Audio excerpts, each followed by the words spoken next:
I've had this mold before, and I've actually had all 4 versions of the mold at one point.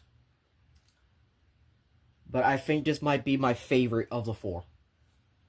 What's up, YouTubers, one and all? Mine's Fate1987, and today we're taking a look at the Transformers Studio Series number, I want to say 113. Yeah. This is Studio Series 113 Skywarp. I don't have his instructions, unfortunately. I got this guy loose. But that doesn't fucking matter, because I think this guy is my favorite of the Bumblebee Seekers. I don't mind Thundercracker. I did not like Starscream, but I got him just because I had him, and then I just sold him. And Thrust was my first time with this mold. But Skywarp's just different.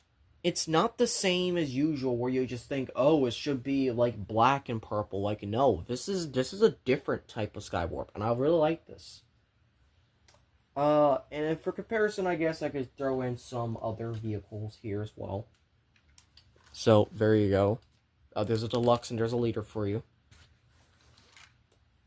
He looks more like a Leader class, even though he's a Voyager class. And, you know, that shows. That honestly shows, so I'm not upset about that. So yeah, this is also one of my last Studio Series figures I got to review, to be honest. Well, I have this, and I also have, this guy as well. But this is a knockoff, but he still kind of counts, because he's technically marked Studio Series in the original version, so, yeah. But the fact is, this is my third to last Studio Series figure review of the channel. And Skywarp is just interesting. Now, I've already done the comparison between him and the other 2 Seekers in the previous review of,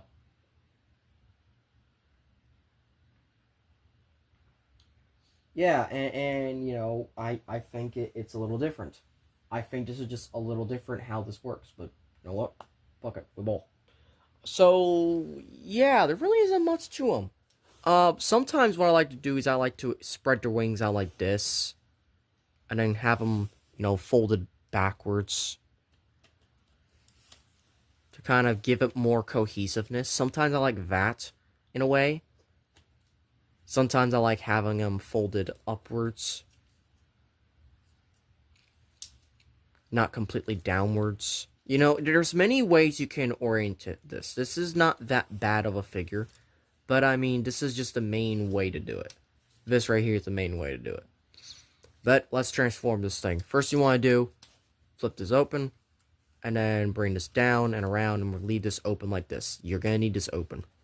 You're going to bring the hands upwards, and then push these inwards like that. Swivel the hands around, and then lift the hands out.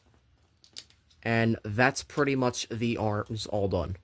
Also, I recommend you just kind of flip these up and then fold these in upwards like this. Because I like having the Seekers with different molds. It always gives, like, that uniqueness. Like, there's not always... Because, like, as much as people say, oh, I should collect all 3 of the same mold. At the same time, there's also a better way to do it where it's all 3, but in a different mold for each. And that's kind of why I like the TF1 Starscream and Thundercracker so far, is that they share the same mold, but they look completely fucking different. And that's what I really like. So now, we clip this open, we basically fold this back in, and then we kind of start folding this all out while also getting rid of all this. This is also another part of the transformation right here. So you're going to essentially split this in half, and this entire section is going to fold upwards as this is going to collapse into here and slide into place and basically lock into place. Then we have this part right here. You just fold the foot down, you fold this in and around like so. Then you fold this And you fold this down, this, that, and then you kind of just push it all into there and flap it around like that. And same thing on the other side. Fold this down. Now, I really wish that I went ahead and got the Byway Blitzwing, because that's gonna finish my Bumblebee movie triple changer trio from the movie, the Decepticon trio from the movie. But this, yeah, this is fire, because this is Thundercracker. Oh, and I forgot to mention, he does have guns. I gotta find the other half, because you know, I kind of just threw these on the floor last night when I was going to bed, so apologies. There we go. They do not clip onto his shoulders, unfortunately, in terms of, like, actual null rays. I mean, I guess you could do it like this, but that just looks wrong. They just instead tab on the back of the wings, which is fine. They can also stay like this for vehicle mode. But I'm be honest, they kind of look a little dumb not being attached to his wings. But then again, this is Cybertronian, so I'm going to let it slide for once. And then, of course, there's his gun. You just simply plug into his hand. And this is the other half of the thing that I don't like, is that how it's tilted. It's tilted. But other than that, there's Skywarp. And another reason why I kept this figure is because of his use in Thunderwing Studios' Transformers Aftermath. Skywarp is my favorite character, period, in that show. It is a Transformers fan stop motion that has the effects and budget of Darkness Within from episode 1 all the way to the end of season 2 of episode 2 of the season. And he's currently working on episode 5 of season 2 right now. Season 1 we watched with the Fire Brothers, and I was thinking, oh, it wasn't gonna be that entertaining. I was so damn wrong, and I cried during Skywarp's episode. Skywarp is the standout of that series, and that's also why I just have his character. I also have Shockwave from that same series as well, but I fucking hate Shockwave, so just go fuck yourself. The character, I mean, not the toy. I really do like the figure. But also, you know, since we have him here, we can finally do the Seeker Trio. And, oh my god. Fuck.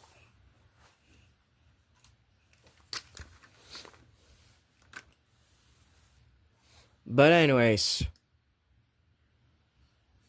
they look so good together. I'm gonna use that to help him stand.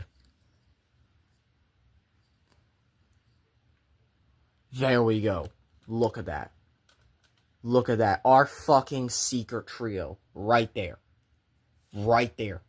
That is amazing. That is the image I want to see. So Skywarp, of course, teleports, but he also has, you know, like Cybertronian alt mode.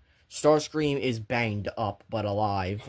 And then Thundercracker is easily the most generic, but also the most fun looking of the trio. Like, they really have their own distinct identity, being 3 different Seekers instead of just the same mold over and over again. Which, again, is why I like the Studio Series TF1 Starscream and Thundercracker, is because they might share the same mold, but their molding and paint is completely off the charts different. I fucking love this. I love this trio right here. And, again, much like the other two, let's show off the articulation because it's something else. So, heads on the ball joint, it can look up a little bit, but if you use this hinge, which is kind of detaching a little bit, you can make them look up more. You can look all the way around, so every ball is going to be a swivel. I love the gas mask, by the way. Arms are on a swivel as well. These are on hinges as well due to the transformation and how they transform. You can have them folded all the way back for all I care. You can have them folded back. You can have them just straight out draping like a cloak and sorts. You can just have them back like normal. You know, it doesn't matter. You can have them in and out. You can fold these around. You can have them like this. Like, there's so many ways to pose and articulate this guy. And sure, this guy might not have as much expressibility as the other two, because of the wings. But they each feel like they have their own personality. And that's what I love about these guys. Arms are on a rotational joint like this. They can kind of have a downwards butterfly, though I don't know why you would need that for transformation. Unfortunately, due to mold degradation, because this figure is the 4th use of this mold. These shoulders attach a little too quickly. He has a bicep swivel. He has over a 90 degrees bend at the elbow. Nothing at the wrist. He has a waist swivel. Oh, I forgot to mention, you gotta pull these out for robot mode. There you go. He has a waist swivel underneath all of this, so that's fun. You also have this, so you can get more range out of it. But yes, there is an actual waist swivel involved in here, and I love that. I just love that. So let's say forward that far, back about that far if you go between the wings. He does have a full 90-degree bend, full rotational split, thigh swivel, a little past 90 degrees, just a tiny bit, and then a huge ankle pivot and tilt. So posability is just fantastic for this guy. My main gripe with this figure is the gun. The gun and an null raise. That's the only gripe. And look, he's waving. Alright, you know what? That's the fucking thumbnail. That's so adorable. He's fucking waving. But yeah, that's it. So, thank you all for watching. The next review is going to be, Dreadwing. We're going to finish the Seekers. Now, Dreadwing is a figure I have reviewed previously with his brother Skyquake.